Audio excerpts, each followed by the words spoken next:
How's it going, ladies and Bruce? I'm Bobby Sixkilla and welcome back to Sound of Drop.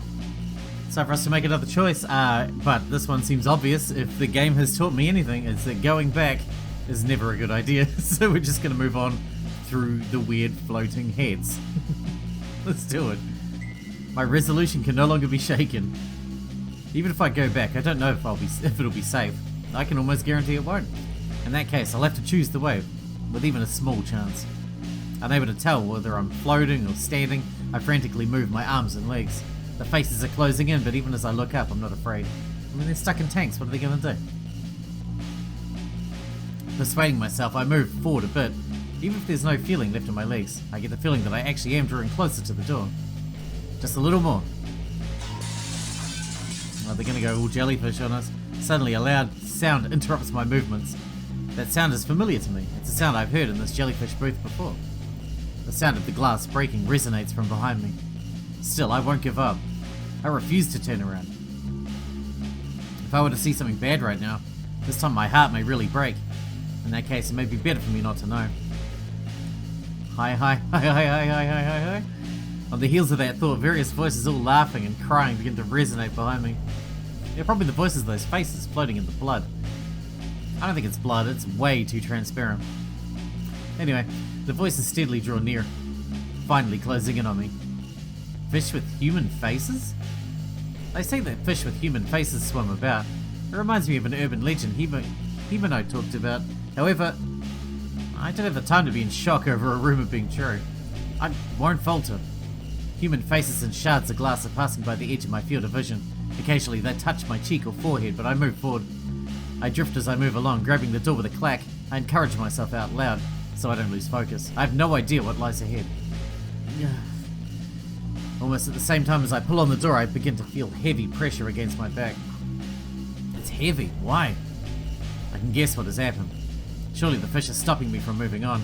This feeling of having my clothes pulled on is proof of that. I never thought fish could be this strong. I'm going, so I bite down on my lip and try to move forward. The harder I try to move forward, the stronger the fish's resistance becomes.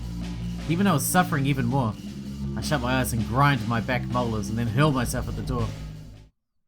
The door flies open and I fall to the ground. Even so, I muster up my strength and shut the door. There's no longer any pressure against my back. Well, we've already proven that once you go through a door, everything changes, right? So we're probably safe now. Well, from those things. Not from whatever's in here. Huh? Beyond the door is not the fish of the wheel booth. It's dark and narrow, similar to the staff passageway I passed through before. Turning about and looking around, I realized that this is a passageway after all. So the jellyfish booth had at least 3 doors. The one I initially came in through, the one that leads to the entrance, and this door that connects to the staff-only passage. A closer inspection shows me that the wall is made of one-way glass. It's been created using something stronger than acrylic fibre. There's water in the space between, serving as a border between the booth and the other side, like a magic mirror. It's been made so that the customers cannot see the staff members moving about. From here I can see the fish of the wheel booth. Somehow, this place feels safer when compared to the jellyfish booth. It's very different from the first time I visited, with the offensive smell being completely gone. Inside I can see familiar silhouettes. That's 2 females. One is an adult, the other is a girl. The visibility is a bit dicey, making it hard to tell, but it looks like the girl from earlier in Saganumureko-san. The female aquarium employee, the heartless one, who said Himeno couldn't be saved. The 2 of them are in front of the tank that I'm looking at. The fact that they haven't realized I'm there must mean that there really is a one-way mirror. Both of them are facing each other, their expressions grim. The sound is cut off by all the layers. But I can tell that they're arguing over something. At that moment, the girl raises her right hand to Saginuma-san and follows through with all her might. She slaps her with such vigor that it surely resonates with a loud, dry smacking sound. Saginuma-san rubs her left cheek and grins widely. Seeing Saginuma-san grin with such composure after being struck gives me chills. The girl only deepens the crease in her brow. At this rate, things will only intensify. I realize that I'll have to stop them.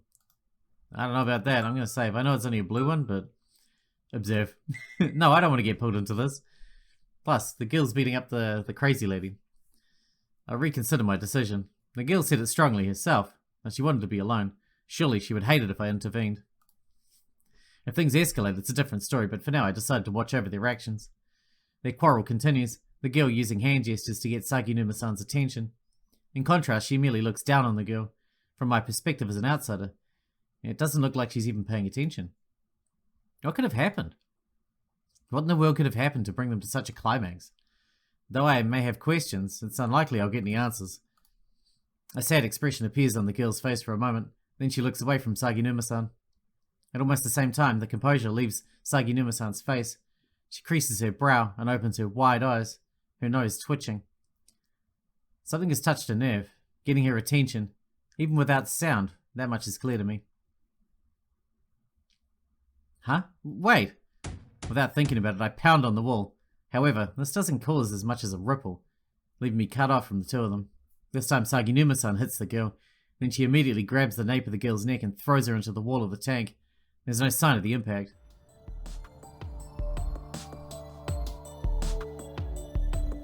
Wow, she went hard. No! Having hit the back of her head on the tank, the girl falters and Saginuma-san flips her body over, grabbing the back of her collar. The girl's face is turned in my direction and I realize that she has fainted. She's unconscious. A horrible premonition runs through me. With the girl's chest pressed against the wall of the tank, Saginuma-san grabs the back of her head and smashes it against the tank wall over and over again. I can't see Saginuma's face as it's bathed in light from behind and has become a silhouette. The only thing I can see is her lips, which dangle in the shape of an anchor. No, at this rate she'll die. Without thinking, I scream. I have to help her. I can't stay quiet any longer. At any rate, I pound on the wall before me. Come on, please. Let her get through. However, no matter how many times I strike it, Saginuma-san does not look this way, as if the sound isn't going through. Since the sound from the other side isn't coming through, then the sound from my side shouldn't go through either. It figures I have no choice but to go out there. I grope about trying to find a crack in either side of the wall.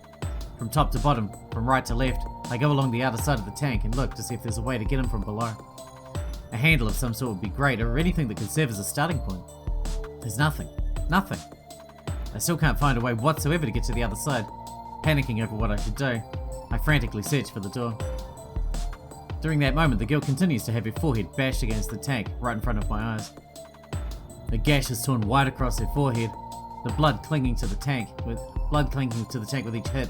The blood sticking to the tank makes a red line, as if someone tried to wipe a brush against it.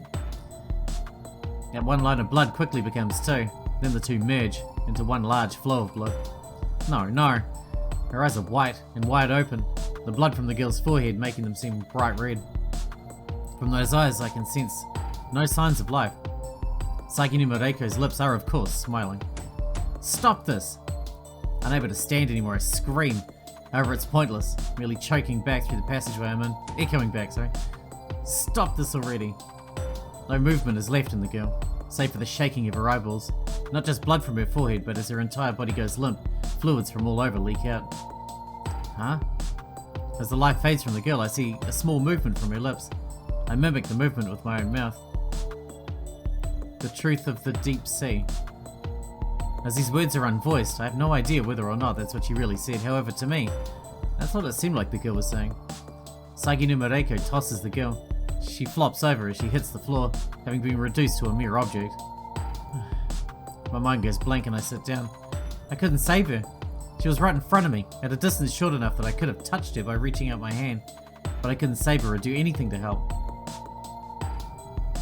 Just in case, Saginuma Reiko kicks the girl over, her heel strikes the hard floor, and that which was the girl's head flops over. Just like that, she leaves the fish of the world booth behind.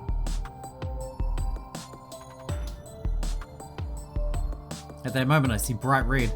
Without a moment's pause, the girl's corpse loses all trace of life. It decomposes and goes beyond that to completely dried out.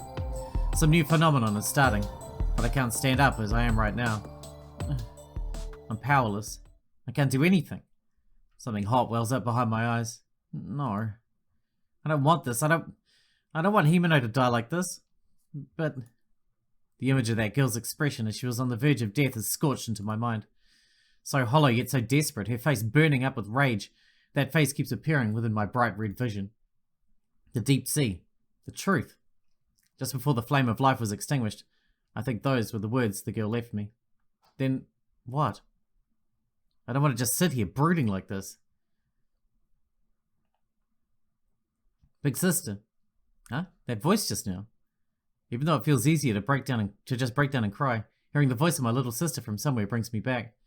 That was Marty's voice. Big sister, come this way. Marty, where are you? This way, over here. Where? Where? I said this way, over here. It is Marty. Marty's voice. It really is, but from where? Before I realize it, I'm on my feet. Marty's voice echoes about the room like an announcement from a loudspeaker, but I can't find the source.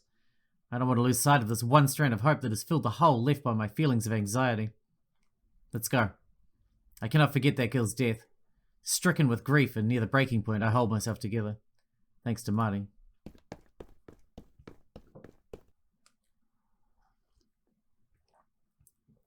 This is recklessly coming out of the passageway. I end up right where the tunnel tank leads out. Big sister. Big sister, this way. Marty, is that you? I slowly turn in the direction the voice is coming from. Exiting the tunnel tank, I can see a wide wall before me. In front of it stands a girl wearing winter clothes. It's the same place I saw Marty the first time. Geez, big sister, did you get lost? Marty, I'm glad. Marty, are you really here? Really here? I'm right here. The same colour hair as mine. The same colour eyes. We were often mistaken for twins. With the silhouette of a doll, she is wearing that warm-looking overcoat. Marty is right here, looking just as she did that day. Marty, why are you here? Did you forget? Jeez, you meanie. We came together to the aquarium. There's no way I could forget. None at all. It's just... Why did you disappear? You're the one who got lost. I'm here. I've been here all along. Marty? Without hesitation, I embrace Marty. She must have caught a chill as her body is cold to the touch. Big sister, what's wrong? This is embarrassing. It's fine, Marty. We're finally together again. Jeez, big sister, you're such a crybaby. That's right, I'm crying. After Marty points it out, I realize my cheeks are covered with tears. Just as I'm about to stop, I cry again. Okay, let's go, big sister. Marty says this in a cheerful voice as she pats my head. It's a strange feeling having my little sister rub my head, but not a bad one. I feel my head being enveloped in a soft feeling, as if I'm floating. Go? Where? We'll go somewhere higher up, together, you and I. Somewhere higher up? Higher, softer. That place is eternity. Eternity? Grinning ear to ear, Marty points her right index finger toward the ceiling. The feeling that I've begun floating upwards grows even stronger. Yes, there's nothing, yet everything there. It's really fun, very soft, and a place we can always be. A world of happiness. Happiness? I don't really understand what Marty's trying to say. But if it's happiness, that might be okay. The fact that I'm able to reunite with Marty like this makes me extremely happy. My thoughts melt together in happiness at being with Marty. I smell something sweet, with a hint of lemon. If that's what the world will be like, we'll surely be happy. Let's go together, big sis. Marty, don't get lost anymore. Okay. Marty reaches her hand out for me. I sit upright and reach for Marty's outstretched hand. I hear the sound of something falling down with a clatter. You know if we take Marty's hand, we're gonna die. Right? Let's do it. Let's die. I'm curious to see how we die for this one. I squeeze Marty's hand tight. For a moment, my vision becomes ultramarine. Oh, we're just gonna drown again, huh? Without knowing why, I can no longer breathe. Like the ones I've experienced numerous times, it's one of the phenomena that happened at this aquarium. This isn't a situation that I can analyze calmly. Somehow I have to get out of here. As I think this, I flail my arms and legs about. My body is no longer standing on the floor of the aquarium. I'm in the ocean, or a lake, or some kind of body of water. Marty, where is Marty? I turn around and around and I search for her. Ow. I soon find Marty. Her eyes are wide open, and she floats about lifelessly. Huh? In the depths of my heart, I feel as if I'm falling into despair. Just like the girl who was murdered, Marty is dead. She's dead.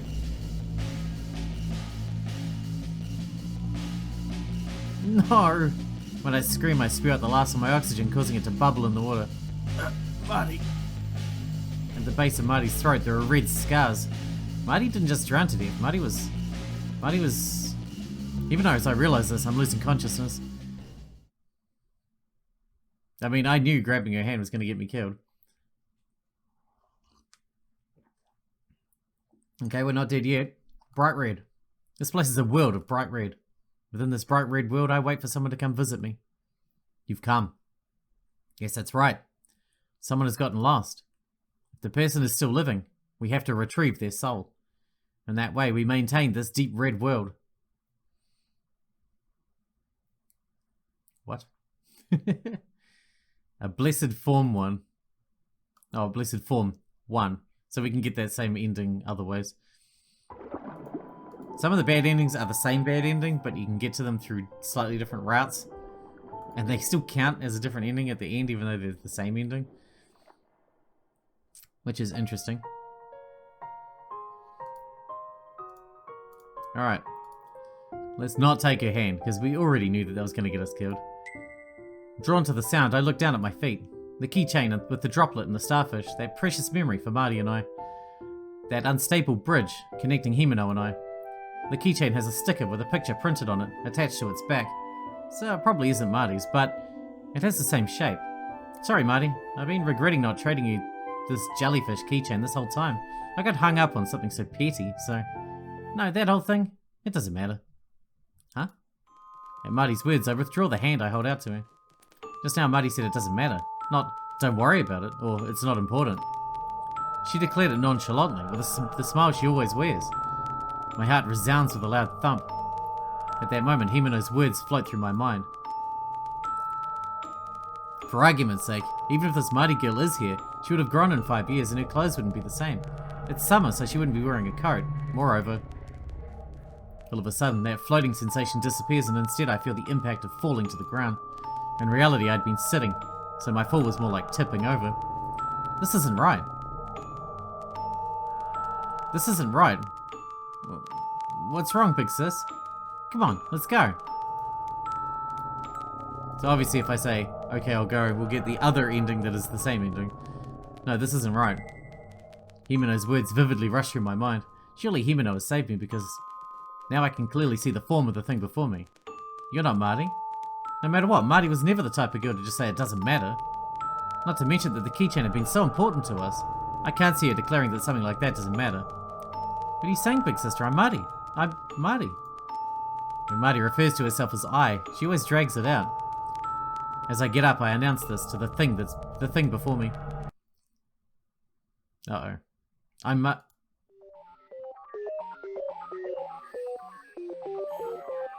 Oh god. It's a jellyfish? Or if it's got fish in its hair.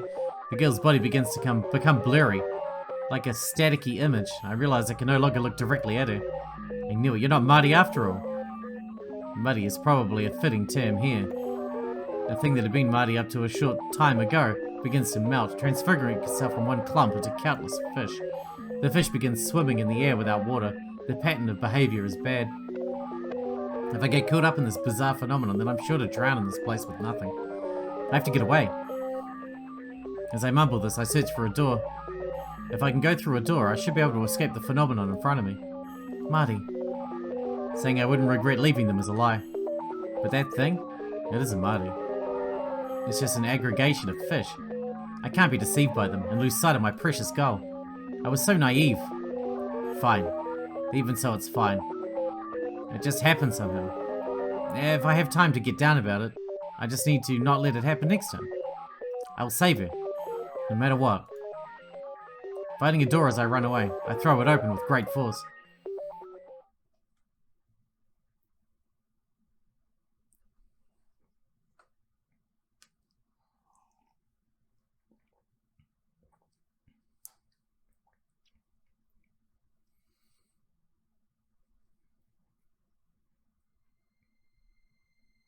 I think that was something that happened a while ago.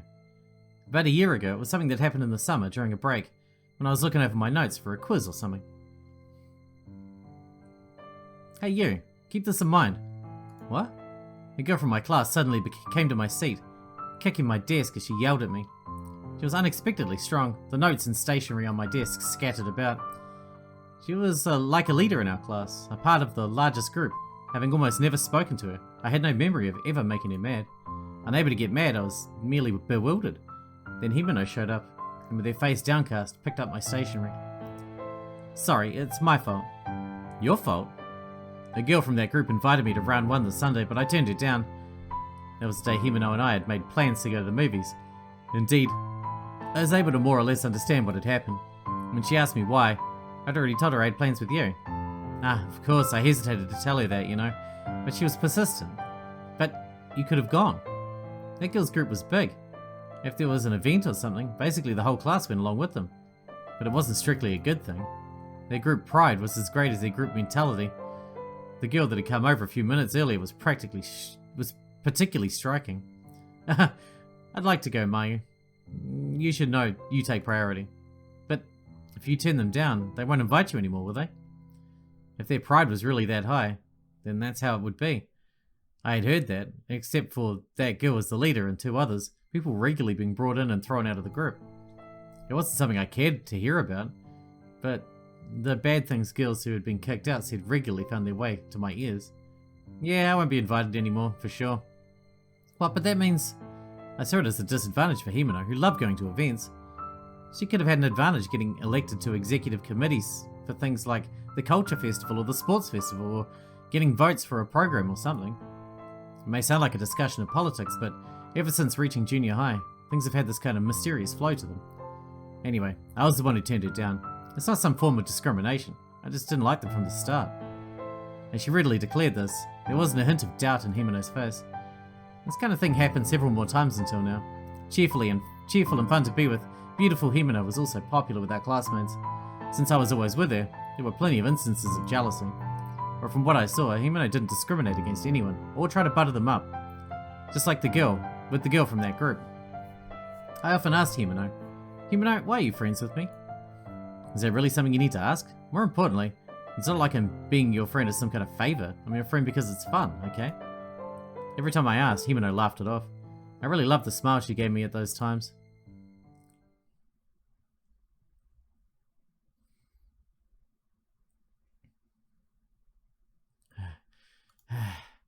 Once again, I've entered a passageway behind the tanks.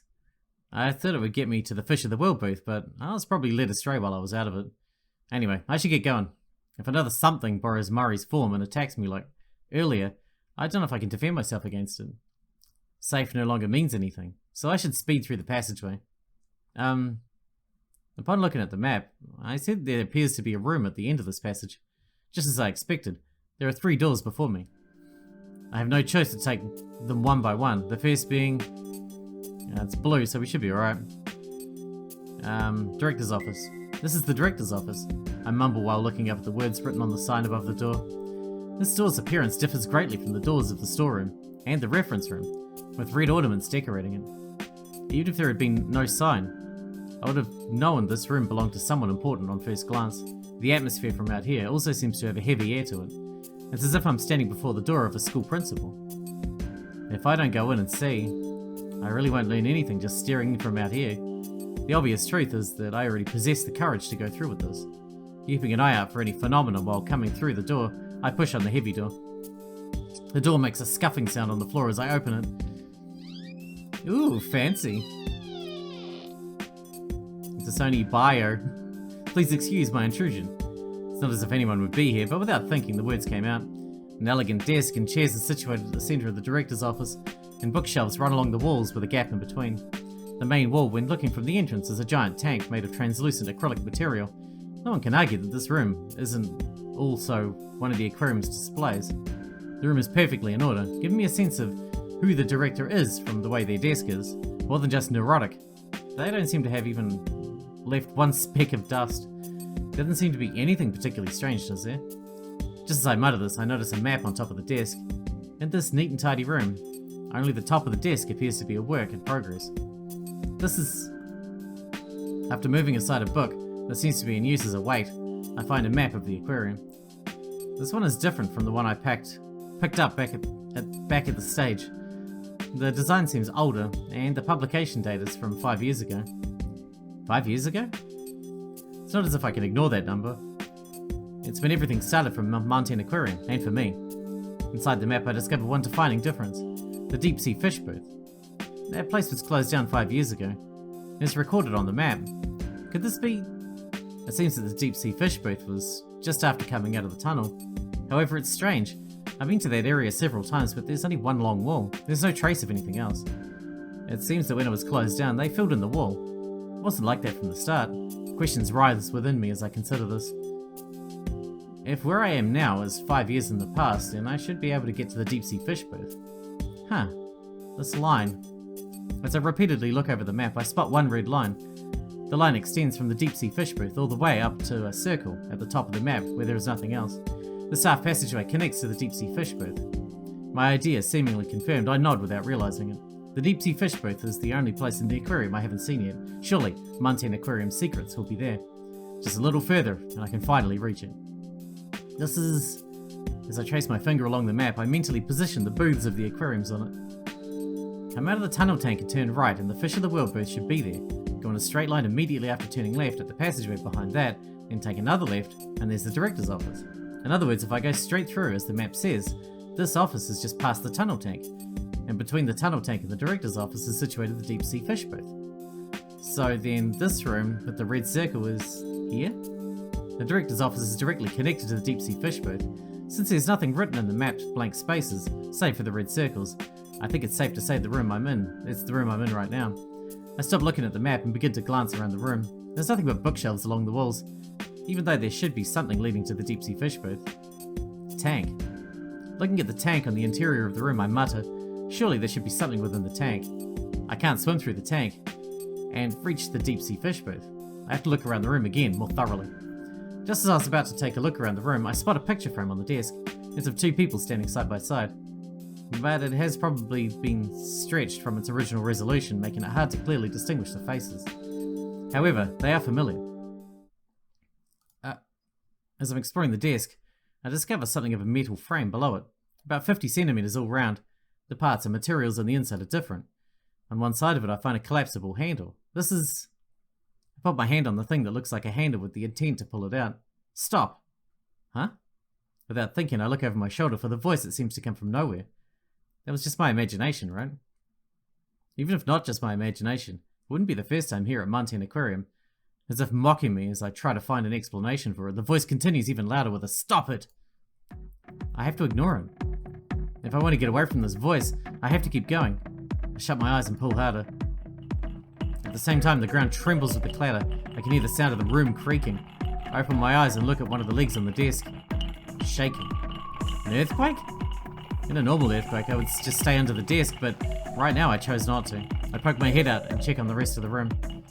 The bookshelves, everything on top of the desk, even the water in the tank is shaking. I prepare myself for the possibility of the tank rupturing, but it is a needless worry. I become aware of one strange fact. This shaking isn't a natural phenomenon, because the place where I'm standing isn't shaking at all. Leave! As the voice echoes, the shaking of the furniture grows stronger. Still, that's the only thing. Leave now! The frequency of the voice echoing from nowhere is steadily increasing as well. I can't leave yet. Leave! I don't know if my words are getting through. As if in agreement, the vibration of the furniture grows more and more violent as the mysterious voice strength increases.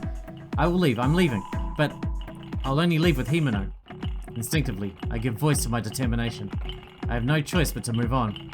I sit down once again and reach for the handle under my desk. At that moment, my body is suddenly flipped backwards. It's not that I tumbled on my own, but it felt more like I was pulled back by an invisible hand. I won't give up. I won't give up. Leave, leave, leave! No, I won't. Once more, my face is pushed close to the floor. My vision is concentrated on the small handle. My hand could easily reach it, but my body is once again knocked back by the unknown force. It doesn't matter how many times It doesn't matter how many bad experiences I've had up to this point. Surely with just one more step, I can reach this unknown territory. What if there's nothing there? No, there has to be. This force trying to stop me is proof of that. Even if there's nothing here, I will leave here, together with Himeno. I'm no longer the me that knew nothing. Even if I have to drag Himeno behind me, I will find a safe way out and leave this place no matter what. So I absolutely must keep going. At that moment, there's a pulsation. It isn't my heartbeat, but the entire room pulsing with a loud thump. What? Is something else happening now? At that moment, the shaking of the furniture stops. In exchange, my own heart is pumping blood rapidly through my body with a ba-thump, ba-thump. All the lights in the room go out and it becomes pitch black. I use my hands to feel for the handle of the floor, but I can't seem to find it.